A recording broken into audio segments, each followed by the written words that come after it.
I find it very important to relay the same opportunities that were given to me by people that I don't even know to try and try to do the same.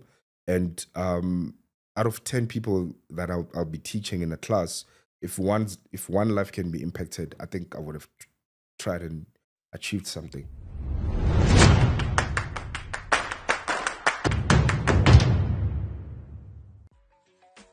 Hello everyone, my name is Mlungisi Mlungwana. I am 30 years old and I'm a Soweto based, born and bred in Soweto, and I'm a commercial photographer for lack of a better word. I've just recently worked on a feature film by director Tebogo Malope. It's called Spirit. So they are the film is inspired by the music video with Questa and Wale, which was shot a couple of years back. I think I was still in high school when that music video was being made. So seeing that music video being turned into a film in 2024, and I'm part of the photography team, that was really humbling. I've also done work with Mzansi Magic for a show called Ring of Lies season 2, and the billboard was literally next to Gold Reef City, which is about 3 kilometers away from home. So everyone who's in a taxi or driving back home from Sentin, from Joburg, they would just see a MluArt picture. So that became one of my favorite moments about being a photographer, is being able to sort of provide a visual break for people who are stuck in traffic. Hopefully start a conversation when they look at that billboard. Um, Works with actor spaces as well. I think one iconic work I did was with Bob Owen Sijake, who's played Tiger on Zone 14 in a couple of shows. I think the approach there was very beautiful on that shoot because I was given so much creative freedom and I was able to play around with lighting. So literally all the stuff that I was dreaming about, I was able to do on that particular set. I've had many great shoots, but I think that actor spaces with actor Owen Sejake was iconic. And lastly, when last year my company was commissioned by Channel O to cover one of their biggest events, and I was able to take a few of my students from my mentorship program to that environment, and having them interact with some of the biggest musicians in the country, photograph these musicians was a dream come true for them. So it just humbled me so much. So being able to capture such huge music festivals for all these brands that I literally been dreaming of working with has just been humbling. I think if I can think of one value or values that have sort of had an impact in my life, would really be resilience. Being born and raised in Soweto, there's so many hardships that we go through, and my family is sort of preempted my journey, or sort of, I would say they saw the future, that things won't be easy. Nothing will ever come easy in my life. Therefore, from everything really, from personal stuff to work to cars, nothing just ever miraculously work out. Everything takes a bit of time, takes a bit of hardships. I think that's one thing I took from my family, is just that value of resilience and just staying true to your goals and your intentions, regardless of how things are at that particular moment. I first became aware that photography is my calling in grade 12. So I was raised by a single mom. So then this meant that the element of hustling and working for your money started very early. So then we would have days that we call dress down. This is where students would dress as comfortable as they feel on those days, but still during schooling hours. Then I would be the photographer of all those moments at school. And then I think one time on a Valentine's bash, I made about almost 800, which was equivalent to my monthly fees. I think that's when it hit me that I could actually make a living out of this. And I think from then I just started going as hard as I possibly could, trying to learn as much as I can. Bought every magazine you can think of, Hype magazine, was my biggest reference because I used to listen to a lot of hip hop. So seeing those uh, hip hop artists photographed by Leroy Jason at the time, who was my role model, it just inspired another world. And I think even when I wrote my last matric exam, I knew exactly where I wanted to go, and the goal was to go after. But again, it was just working out too expensive for me and my family. Just knowing my family setup, there was no way I could let my mom take on after fees alone. So then my film school then became sets, visiting people while they're working. I would get kicked out sometimes, but there's very few people who gave me an opportunity that I cherish till today. So I think, yeah, I knew while I was in grade 12 that I really wanted to be in the creative industry. Growing up in Soweto was, sure, I don't know how to describe that, but it definitely contributed to who I am. So Edladleni, my great grandmother used to own, they would call her a shipping queen, right? Beba Tingisa, something to drink for abantu after work, whatever, whatever. So I grew up in a shibin. So this means that it was always packed, always packed. The house was never empty. Even on a Sunday, we would have our dinner while Umalumecho is having a beer, discuss shows and watch TV, watch soccer, not as a family, but with Abantu around from the community who are there to buy beer. So I think that sort of then informed or contributed to me being a people's person, I would say, or just having the ability to interact with people. Because Orlando, Soweto is very diverse. You'd find that there's someone from Mekian, there's someone from Evenda, there's someone from Etegwin, and all these people, when they come in my house to drink, there's so many stories that I'm hearing about. So it's like my mind would travel as a kid. My mind would go to Evenda, would go to Mlaz, would go to, and this is just by virtue of the setting at home ukuthi bekuthengiswa utshwala. So it's very colorful. I think if I were to describe it in color, it's very colorful, it's diverse, it's there were fun times, really really fun times. Obviously there were moments where people would fight and things would get, furniture would get broken and all of that, but I remember the good times more than the bad times growing up in that type of a home.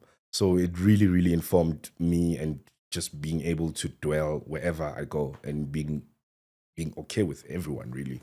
The biggest risk that I've taken by pursuing photography is that I enrolled, after matric, I enrolled at UNISA for a BA in criminology because that's something I'm also passionate about.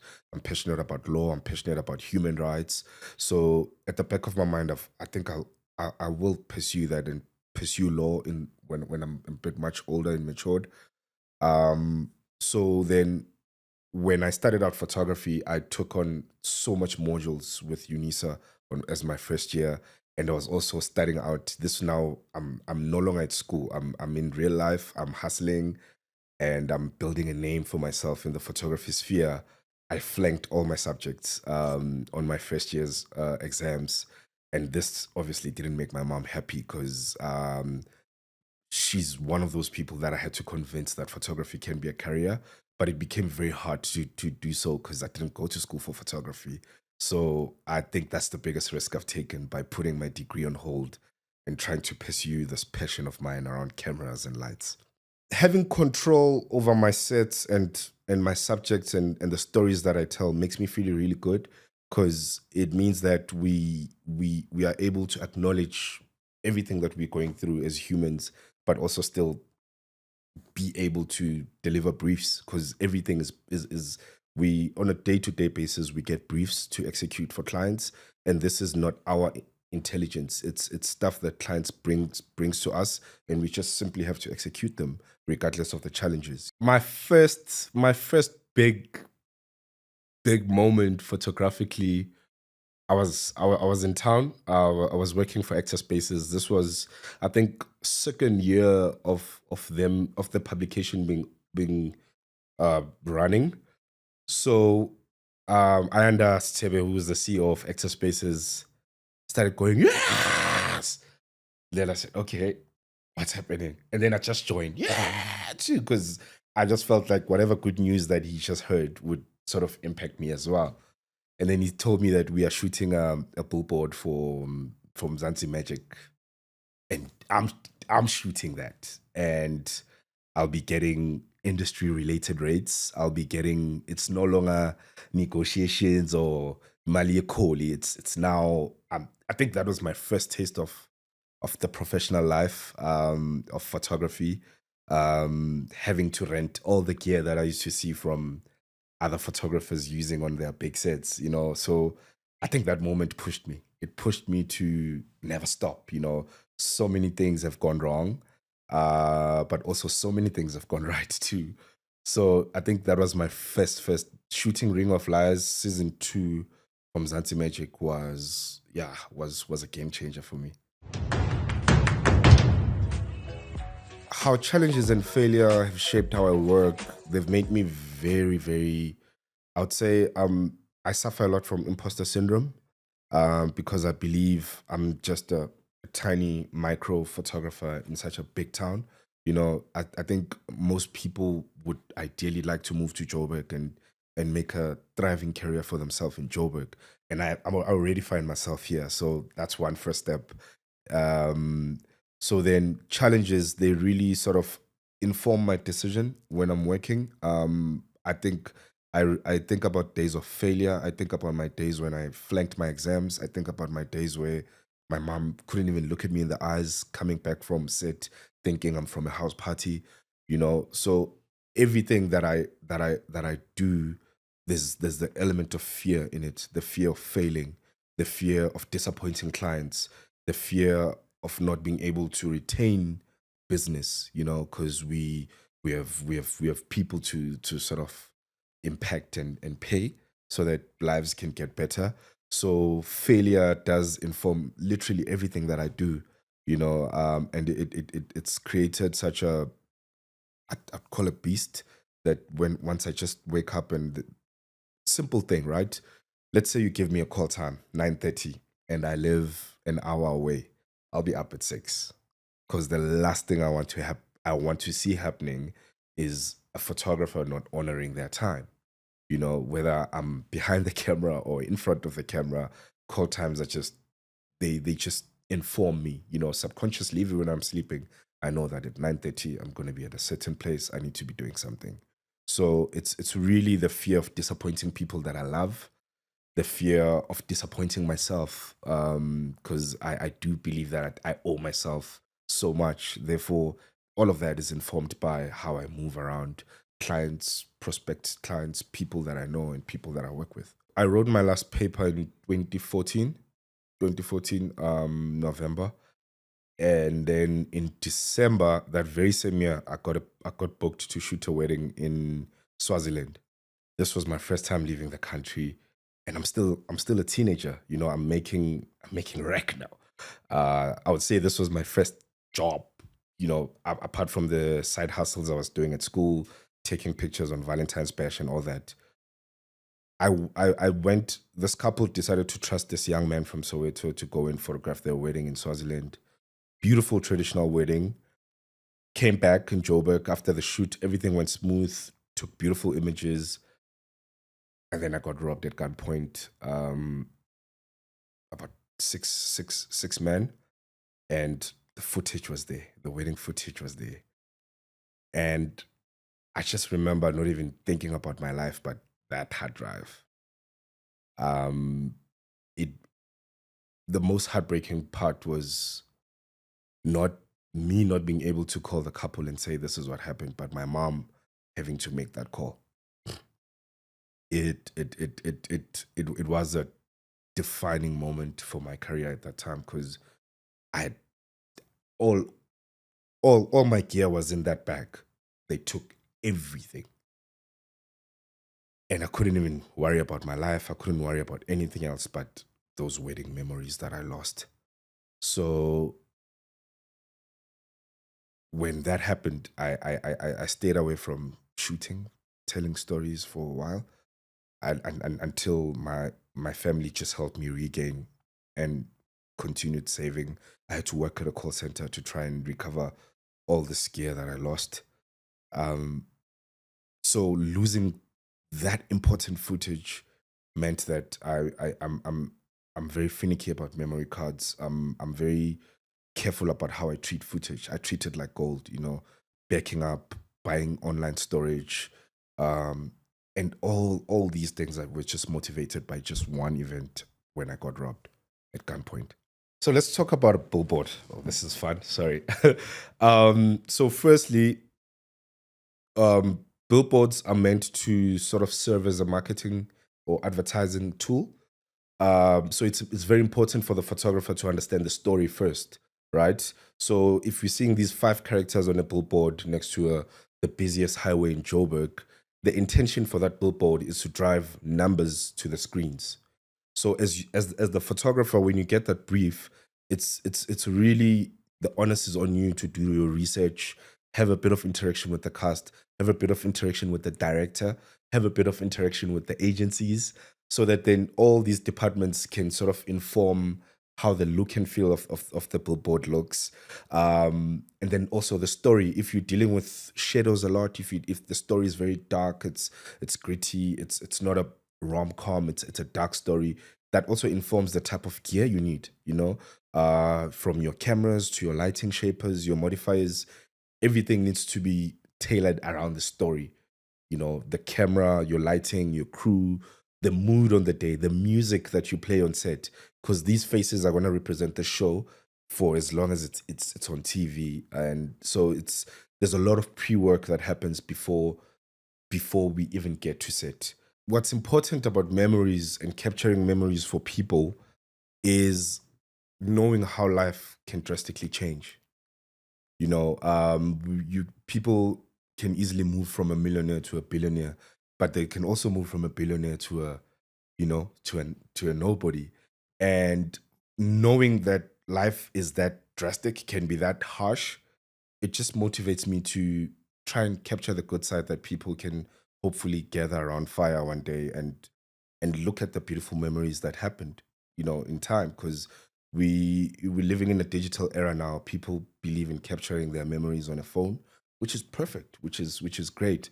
But there's also people who just believe in having memories professionally taken and stored forever. And that's what happens with us when families, prominent families, and this is from, it ranges from prominent families to not so prominent families when it comes to memories. But we know that when we are called for a shoot, that we need a family shoot done, or we have an event taking place that's very important to us, and we needed to capture it.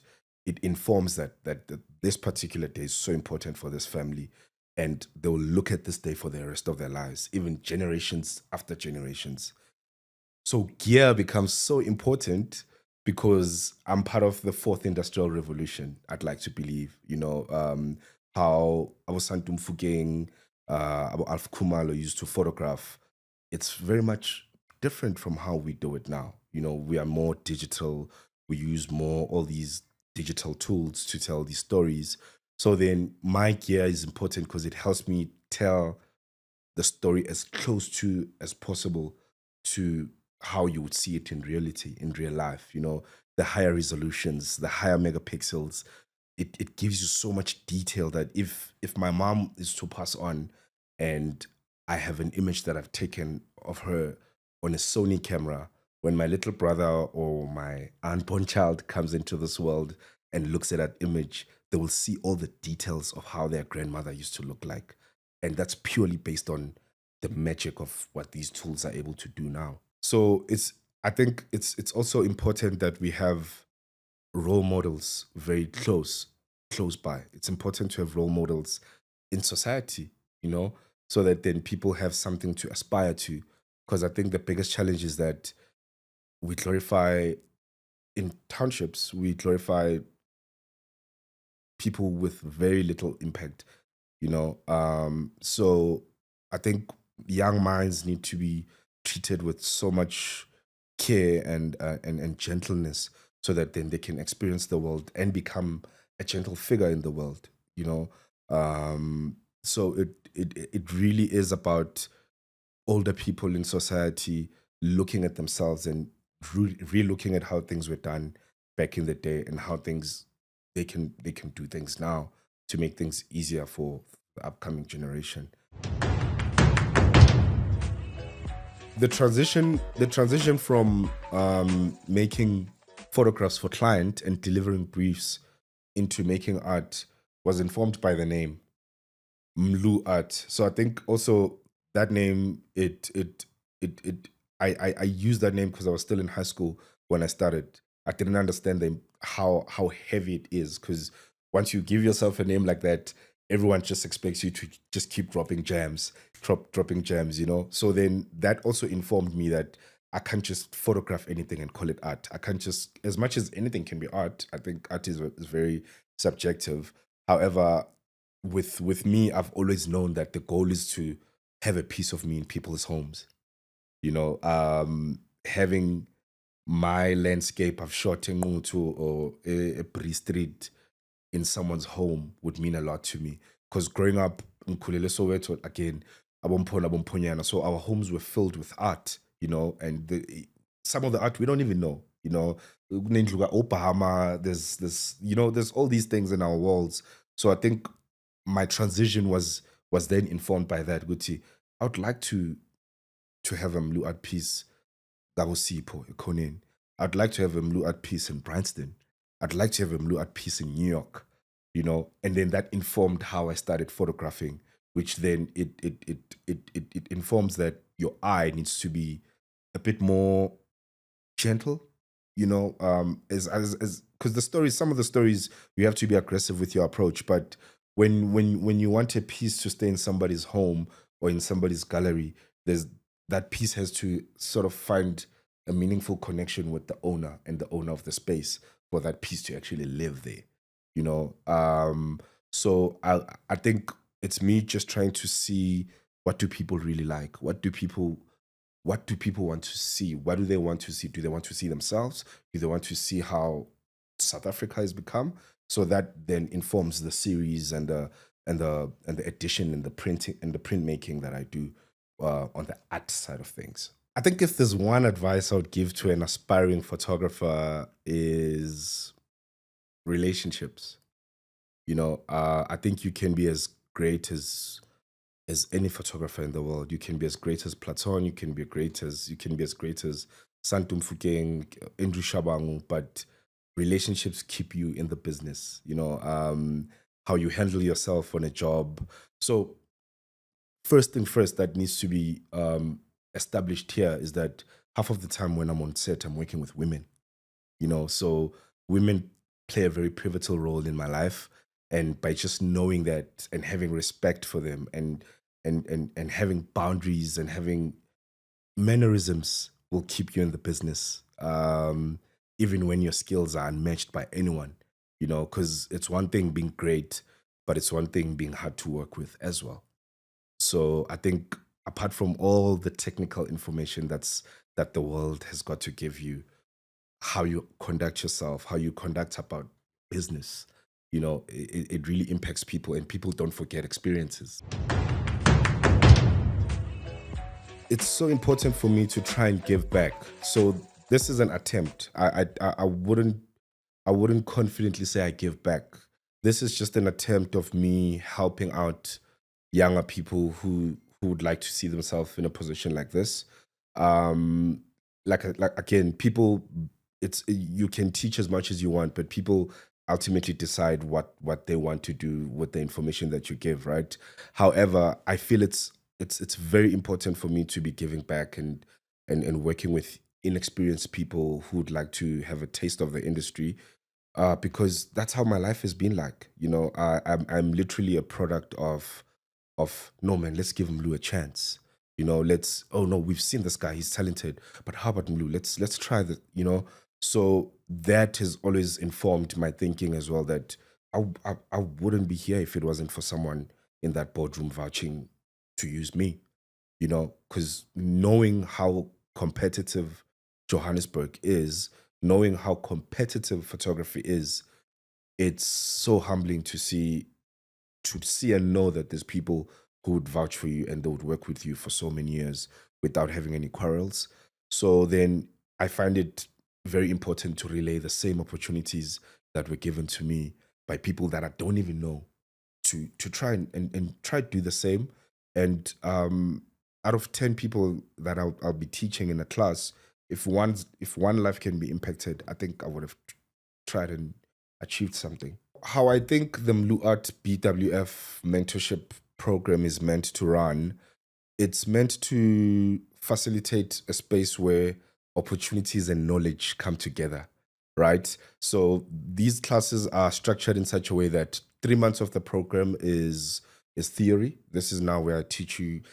We teach technical stuff regarding the camera, and then 3 months, that's when we are on the job together. So there's theory and practical on the job training.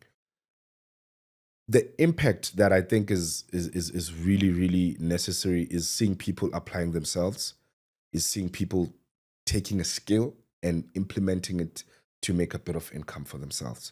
So we are not an accredited institution yet. However, the information that they get from industry relevant photographers like JR Echo, Veggie on the Pic, Leroy Jason. So these are all mentors that these guys get to collaborate with and hope in the hopes of one can get inspired by how Leroy or JR works, so it's really just facilitating a space where an opportunity and willingness come together. And if the student is willing to apply themselves, then opportunities can also just coexist in one space. And ultimately, the goal is to change situations at home. The goal is to ungena ngamakroza for uma lady after I shoot.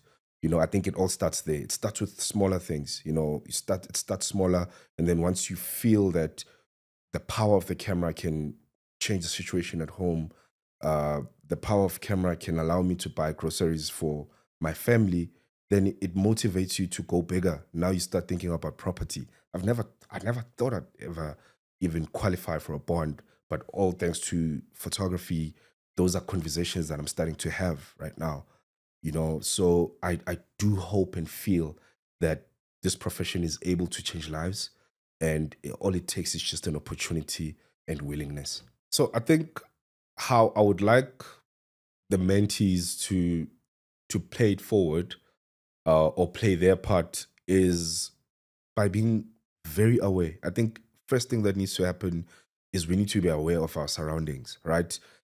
Every time I drive out from my house, going to sets, going to work, that becomes an escapism for me, because I'm for that particular day, I'm able to escape a lot of negative things, activities that take place at Soweto.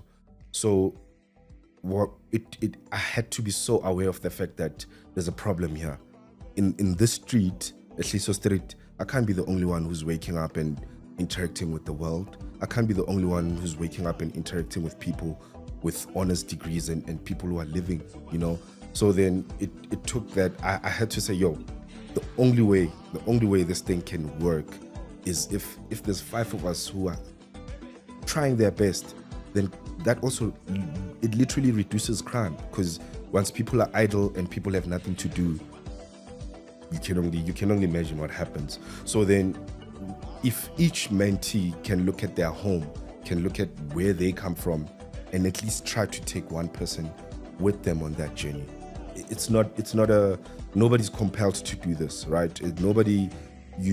Nobody's compelled to give back their wealth or their information, but I just personally feel it's the right thing to do for a better South Africa, for a better community, because it's also a way of trying to tackle that inequality thing. I'm from Melokshini, Umona. Jealousy is the biggest challenge, but by taking people, but if you take them and bring them closer, it becomes a different conversation, So I do hope and feel that the students can slightly be aware of the challenges around their communities and take whatever lessons that we've given and implement them in those societies, so that then the ripple effect, it just keeps going. The fire just keeps burning through these communities. And even if it means it's one photography student at a time, it's better than nothing.